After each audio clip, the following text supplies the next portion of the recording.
It's the SWP Disciple checking in. So I'm in the mountains, as you can see, heading up to East Hampton. I think we're about to cross the line in any moment now for some Wednesday night hoop. I'm feeling quite heavy.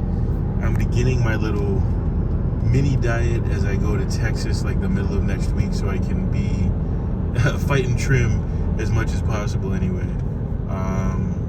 Been feeling a little heavy lately, but looking forward to tonight, though I have a bit of a headache and I'm tired.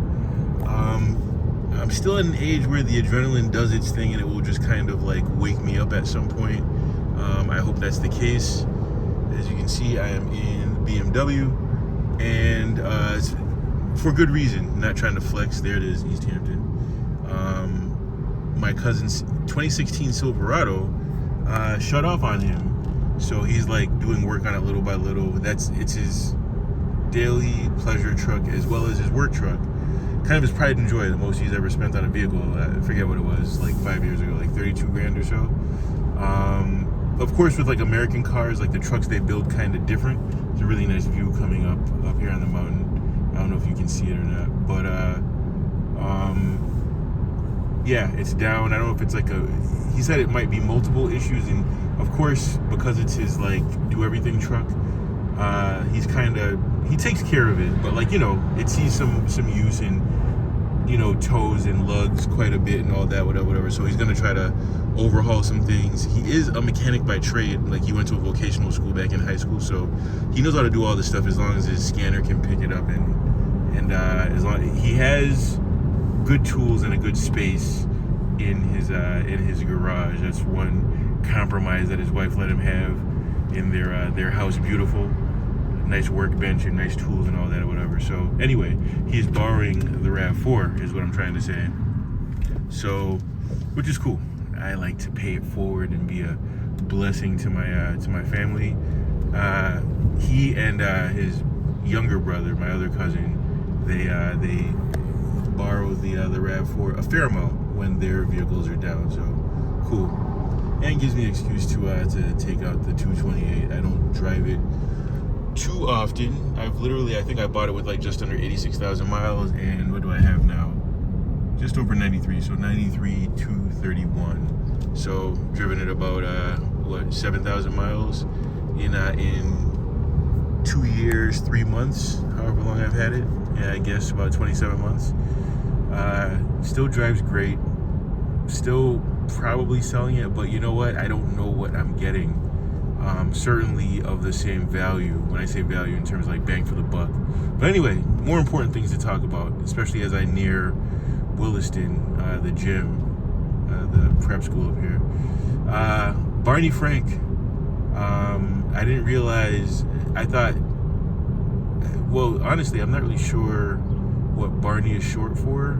But anyway, his name is actually Barnett Frank. I just found out today. But a very seminal figure, very important figure in politics. I guess he was a representative from like 1981 to like 2013.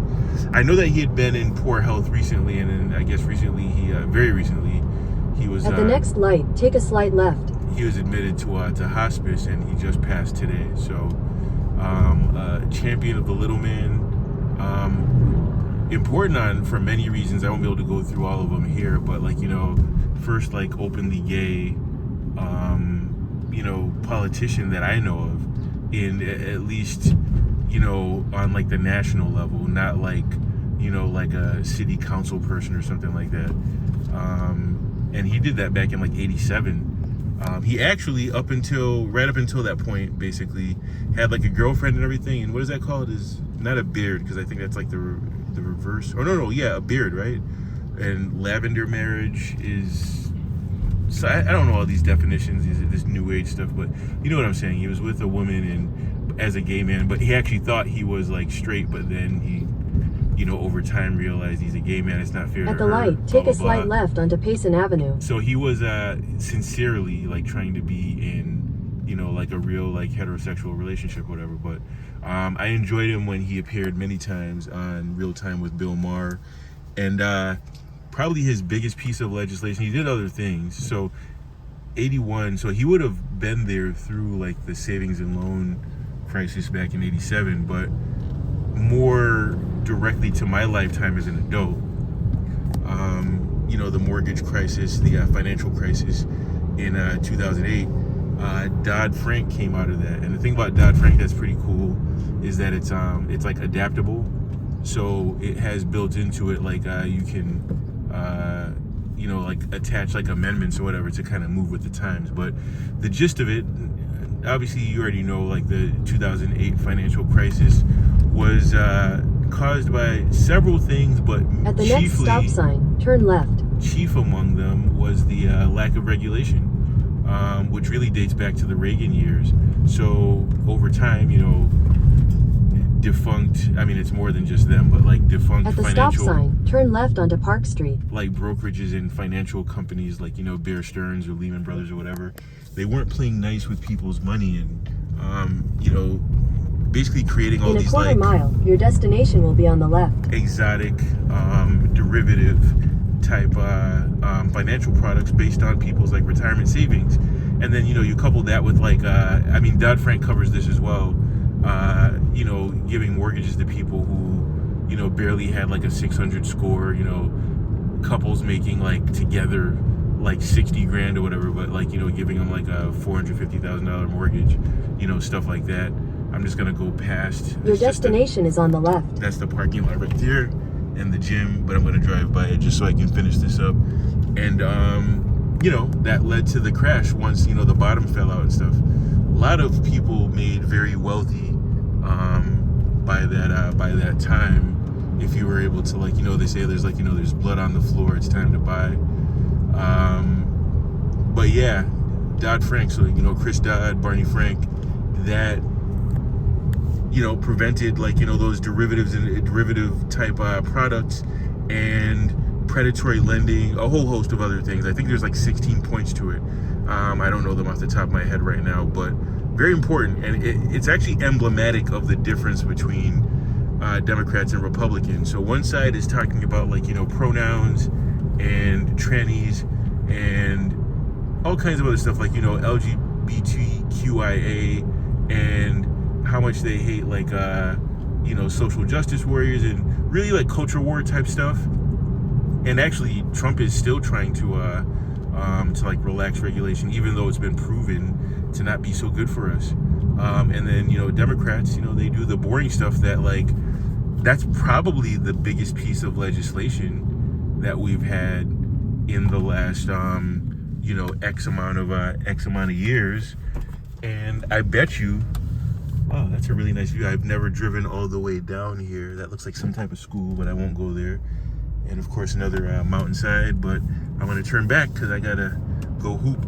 And Democrats, they do the boring stuff that actually moves the needle in your day-to-day life, so that the economy doesn't go off a cliff again. Now obviously there's plenty of blame to go around. You kind of wave the stick or wag the stick at people who are taking out more loan than they know that they can really afford. Or really what was happening, among other things, is people were taking they were offering sweeteners, right? So it's like 3% on this loan up front for like 3 years, and then it spikes up to like 8% afterwards. Those are the people that were like that had like subprime type credit. And then there's there are car loans along those lines too. Not so much variable, but like just in general giving like a $40,000-$50,000 loan to somebody making like $13 an hour or something. So those are like the things that actually move the needle, that really improve the life of like all Americans and stuff, right? But I don't know if it's a marketing thing or they just don't really get credit for it.